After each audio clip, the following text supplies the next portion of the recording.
Hello and welcome to our incoming Year 7 for September 2020. I am Mr. Hunter. I'm the head teacher here at Sir Roger Manwood School, and I'm speaking to you on Friday the 26th of June on what is, as you can see, an absolutely beautiful, glorious Friday. One of the beauties of this school is the grounds that we are so lucky to be in, and on a day like this it is a really special place. I have to say, times have been really hard for you, as for all of us, for the last few months, and I do appreciate how strange it will be that you can't come into school to do the normal transition days and work and such like. But please be reassured that come September all will be absolutely fine. I changed school myself as I went from year 8 to year 9 many years ago, and I threw myself into all of the activities that were on offer, and I settled down really quickly. And you will make new friends, and lots of you are actually coming from your primary schools with people you already know, or you've got an older brother or sister here, I suppose, or a relative. But you will be absolutely fine, and do try not to worry too much. We have a reputation as being a very, very friendly, very warm, very approachable members of staff.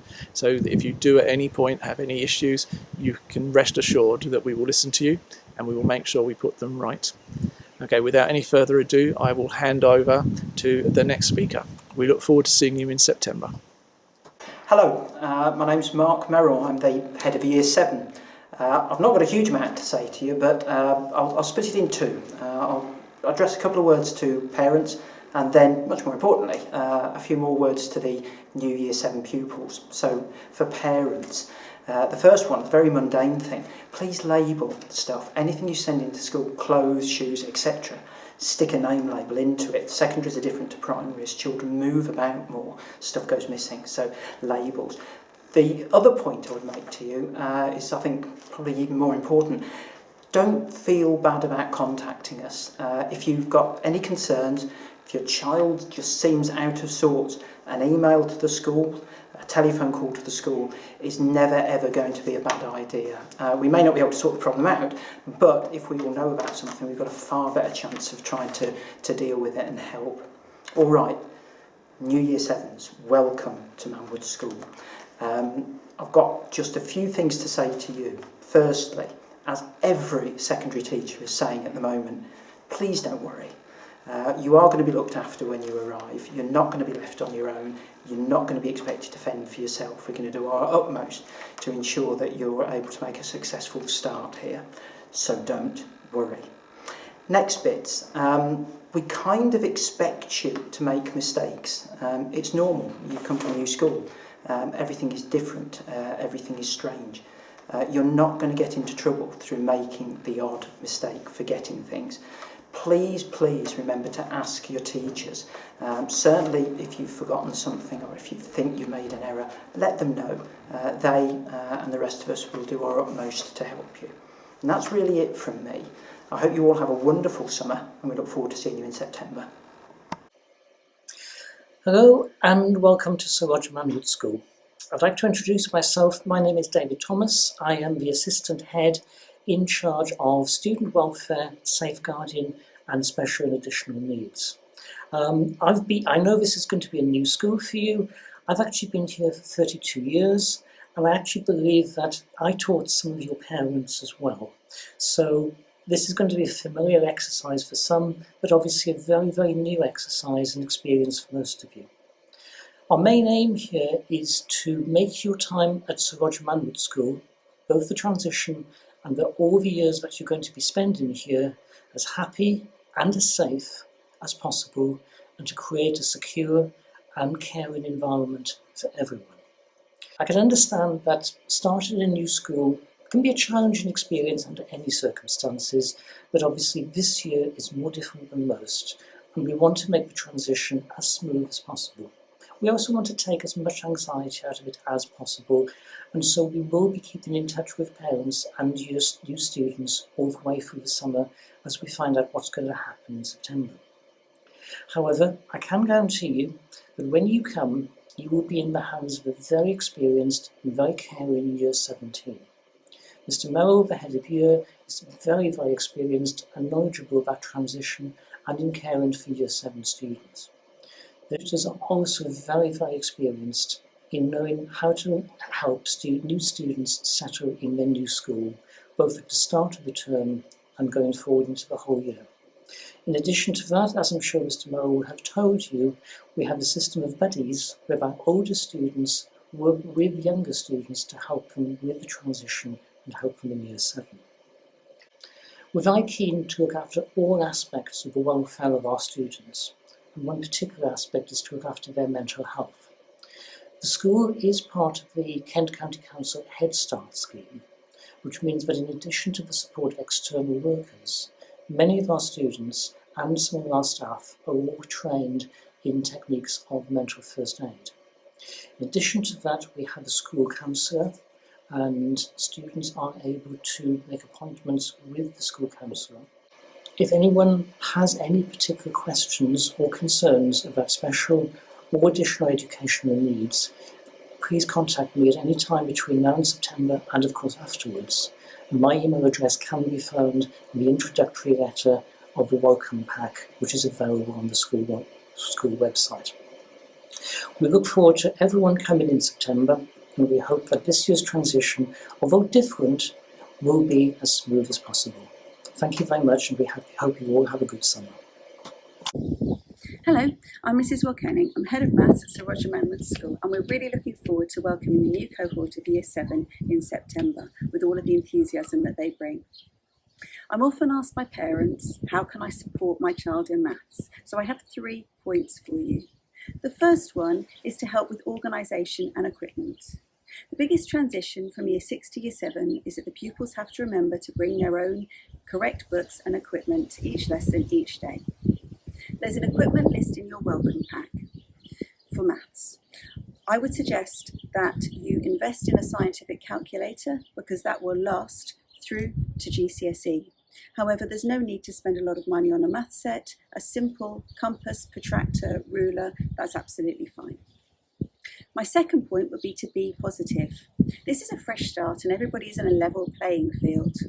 So whatever their background in maths, what we really want them to do is start again, be positive and enjoy their maths so that they can excel at Manwoods. If you do have any problems, contact us straight away and we'll help you. Most things can be quickly and easily resolved. My third point is to promote maths at home. It's so easy to include it when you're shopping, to maybe choose the most nutritious cereal by looking at the information on the back of the pack, or when you're doing DIY to get the children to help you with the measuring or the calculations. If you're ordering a new mobile phone, look at the different contracts and compare them. All of these things let the children see that maths is real and how it's used. And these examples will be used in class and will often be used right through to GCSE. So, help with organisation and equipment, be positive and promote maths at home. Thank you very much. Hello, my name is Miss Poole and I'm the Head of English at Manwoods, and I'd like to talk to you today about how you can support your child in English as they make the transition into secondary school. One of the most important ways in which you can support their literacy skills in particular is to keep them reading. Many studies, of course, have shown that there is a correlation between reading regularly and widely and having good written skills. Now, I know that many of your children are avid readers, but some will have let the habit slip. So if you can encourage your child to read little every day, you will be doing a really good job. There's no one type of text they should be reading. Encourage them to read what interests them and what absorbs them. Once they start at Manwoods, we have a really well-stocked library that they can have access to and which we visit once a fortnight in English lessons. We'd like all students to have a book in their school bags every day, as there's time at the start of English lessons and during some tutor time to read their books. Another thing you might consider is to have a dictionary in the house. Although spell check is a marvellous thing, it doesn't replace the graft of searching for a correct spelling, which can help to commit the spelling to memory. Finally, we'd love to be able to read every word that your child produces in English lessons. Sometimes, however, what stands in the way of this is scrawly, spidery handwriting. So if you could help your child to choose a pen which really suits their writing, it would be a massive help. I know that you will take a great interest in your child's progress at Manwoods.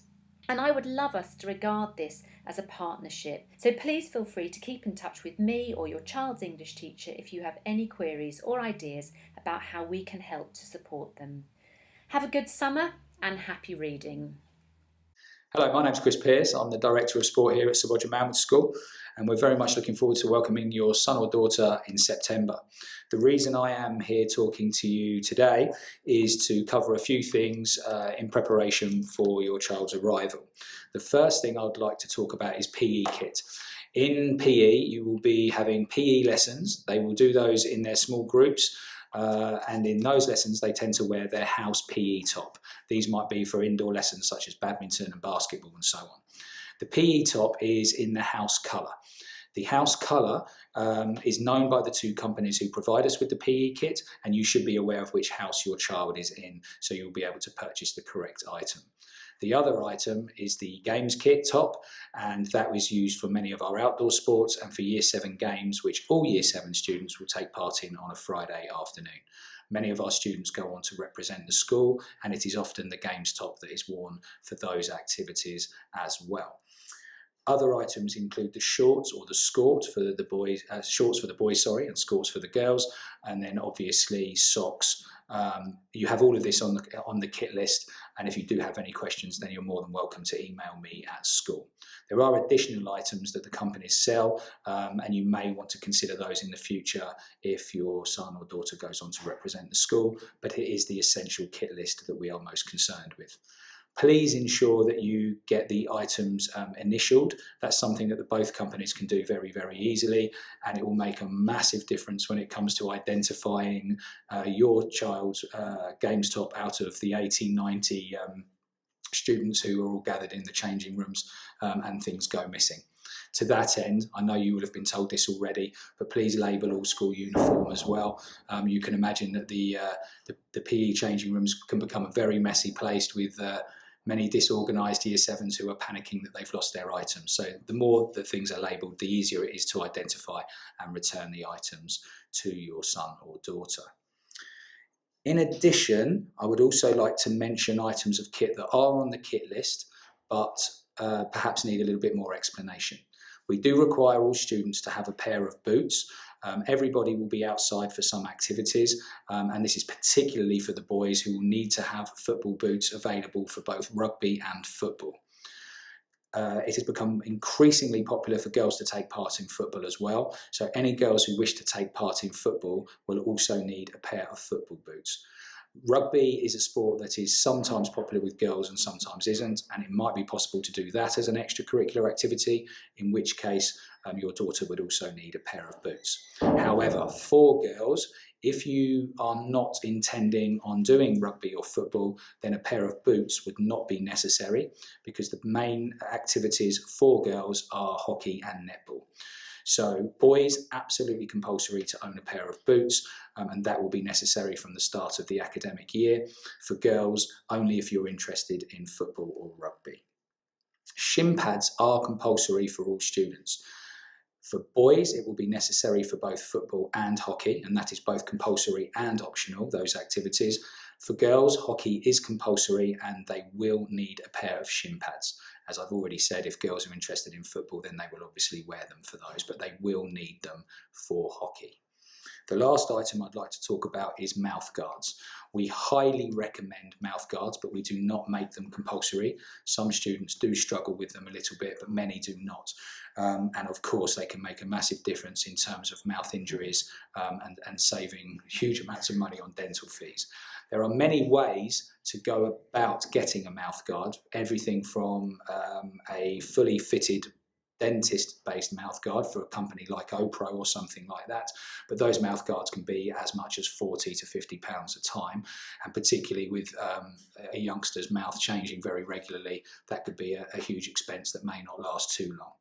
But of course you are welcome to do that. You can buy mouth guards in any shop, and because we consider it to be so important, particularly for those students who like to wear a mouth guard and may have left it at home, we will also sell them in the PE office, not to make a profit, but just to support any student who needs a mouth guard, and we can sell those for £2.50.